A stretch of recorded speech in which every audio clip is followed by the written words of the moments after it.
आत्म मंथन और शिव जी की भक्ति में क्या अंतर है।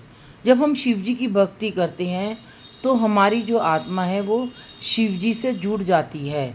जैसे पार्वती जी हैं और शिव जी है, जहाँ पे शिवलिंग होता है और पार्वती जी होती है, तो एक मोली से शिव जी पार्वती के चारों तरफ मोली से शिव और पार्वती के ऊपर से 7 बार सब बांधते हैं। तो उस मोली का क्या अर्थ है? क्योंकि शिव और पार्वती एक हैं और उनको वो जब तक वो एक सार नहीं हो जाएंगे तो भक्ति कैसे उत्पन्न होगी। भगवान के साथ शक्ति साथ में रहती है, लेकिन पार्वती जी दाएं हाथ पर रहती है।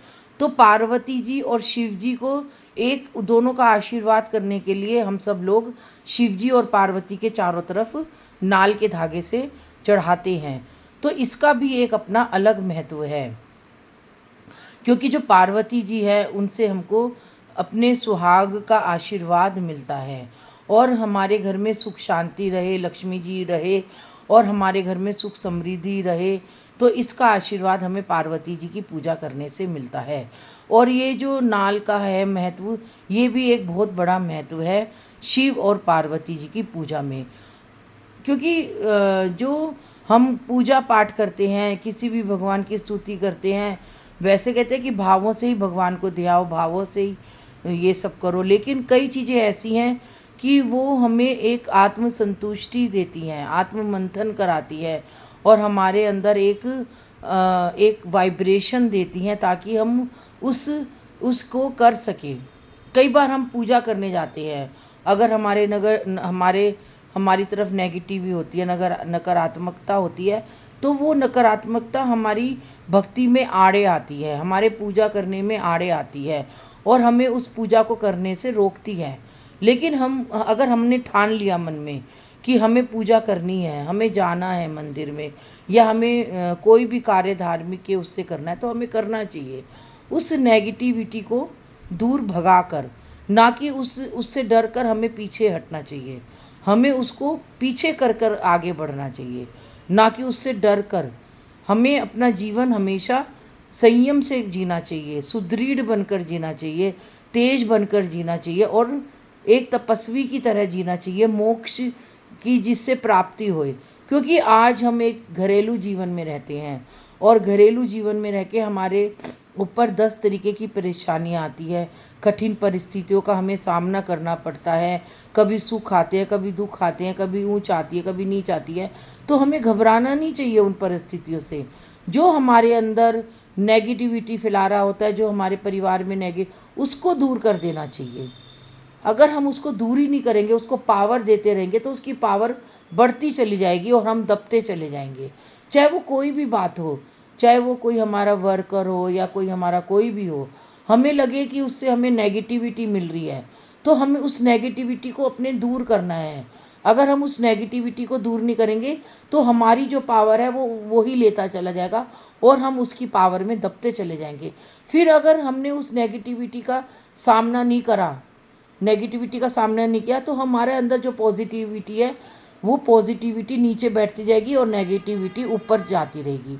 ये सब परमात्मा की आध्यात्मिकता से हमें प्राप्त होता है और ये एक सच्चाई है, क्योंकि इस सच्चाई से हम भाग नहीं सकते। ये आज हर एक के साथ हो रही है, हर एक उस जीव के साथ हो रही है, क्योंकि ये कलयुग है। कलयुग ही नेगेटिविटी है और हम जीव हैं वो पॉजिटिविटी में ही हैं, क्योंकि हमारी जो आत्मा है वो पॉजिटिव है। आत्मा सदैव अजर और अमर है, चाहे सतयुग आ जाए, त्रेता आ जाए, द्वापर युग आ जाए, लेकिन आत्मा आत्मा ही है, प्योरिटी वाली है।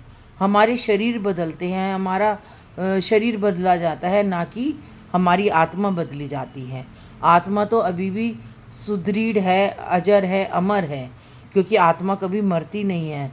तो इसलिए हमें कलयुग जो हमारे ऊपर हावी होता जा रहा है, हमें उस कलयुग की धारा को बहने नहीं देना है अपनी ज़िंदगी में। हमें सतयुग की तरह अपने जीवन को जीना है और बहते ही चले जाना है। अगर हम गंगा जी को रोक दिया जाए तो सब नदियों में कैसे जल जाएगा, और अगर गंगा की तरह हम पवित्र होकर बहते चले जाएं तो सब नदियों में जल जाएगा और एक हमारी आत्मा पवित्र होती चली जाएगी। ऐसे ही कलयुग है। अगर हमने अपने इस कलयुग को नेगेटिविटी को रोक दिया और हम आगे नहीं बढ़ पा रहे हैं उस कलयुग की वजह से, उस नेगेटिव की वजह से, तो हम पीछे ही रह जाएंगे, हम आगे कभी बढ़ ही नहीं पाएंगे। अगर आज हमें आगे बढ़ाना है तो उस नेगेटिविटी को दूर करना है, ताकि हम उस नेगेटिविटी से दूर हो जाए, उस नकारात्मकता से दूर हो जाए, और जो हमारी सकारात्मकता है उस नकारात्मक को के ऊपर हावी होकर आगे को बढ़ जाए। अगर हमने उसी को ही दबा लिया, अपने आप को ही दबा लिया और उसको आगे बढ़ने दिया, तो वो शक्ति है वो आगे ही बढ़ती चली जाएगी और हम बैठते चले जाएंगे। इसलिए आज ये जो कलयुग है, ये कलयुग को हमें आगे नहीं बढ़ने देना है। आज हम हर जीव के हाथों में है कि हम कलयुग को दबा सकते हैं, उसको ख़त्म कर सकते हैं। लेकिन कलयुग जब हमारे ऊपर इतना हावी हो जाता है, हमारी ज़िंदगी में इतना हावी हो जाता है कि हम चारों तरफ मकड़ी की जाले की तरह फंसते चले जाते हैं। जैसे कि एक मकड़ी होती है, वो अपने जाले से नहीं निकल पाती है। अभिमन्यु था, अभिमन्यु चक्रव्यूह में फंस गया था, लेकिन भगवान कृष्ण ने उसे चक्रव्यूह में जाना तो सिखा दिया था, लेकिन चक्रव्यूह से कैसे बाहर निकला जाए वो नहीं सिखाया था। तो अभिमन्यु चक्रव्यूह में फंसता चला गया और वो बाहर निकलता ही नहीं चला गया। ऐसे ही हम लोग जीव हैं, हमारी ज़िंदगी है, हमारी ज़िंदगी भी एक चक्रव्यूह की तरह है।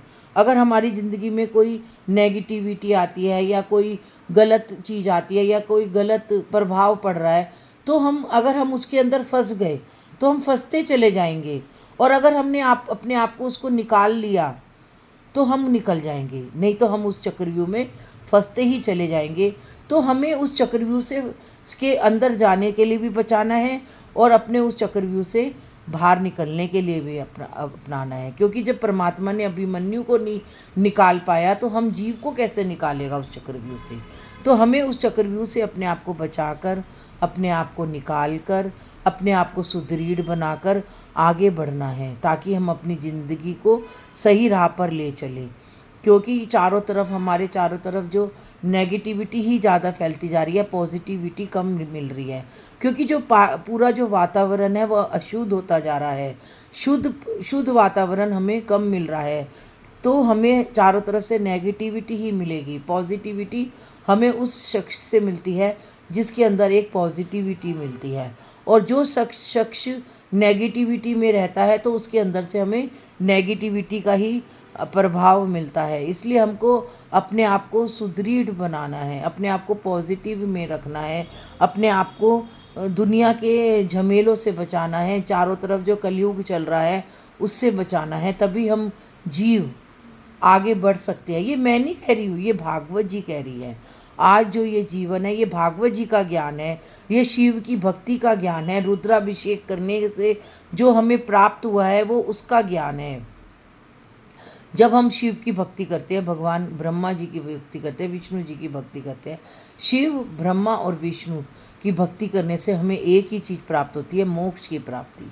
अपने अंदर ऊर्जा लाओ, अपने अंदर सकारात्मकता लाओ, अपने अंदर एनर्जी लाओ, पॉजिटिविटी लाओ।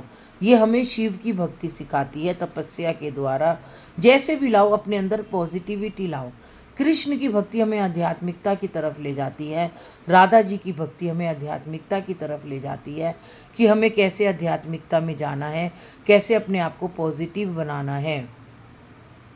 क्योंकि आज ये कलयुग है, अगर हम किसी भी के पीछे भागेंगे तो हम उसके पीछे ही भागते रहेंगे, और अगर आज हम परमात्मा के पीछे भागेंगे तो परमात्मा ही हमें अच्छा ज्ञान देगा, अच्छी प्रवृत्ति देगा, अच्छी पॉजिटिविटी देगा, और हमें अपनी राह पर चलने के लिए प्रेरित करेगा। कौन अच्छा है कौन बुरा है वो हमें उस सब चीज़ से हटाएगा। आज के लिए इतना ही। राधे राधे।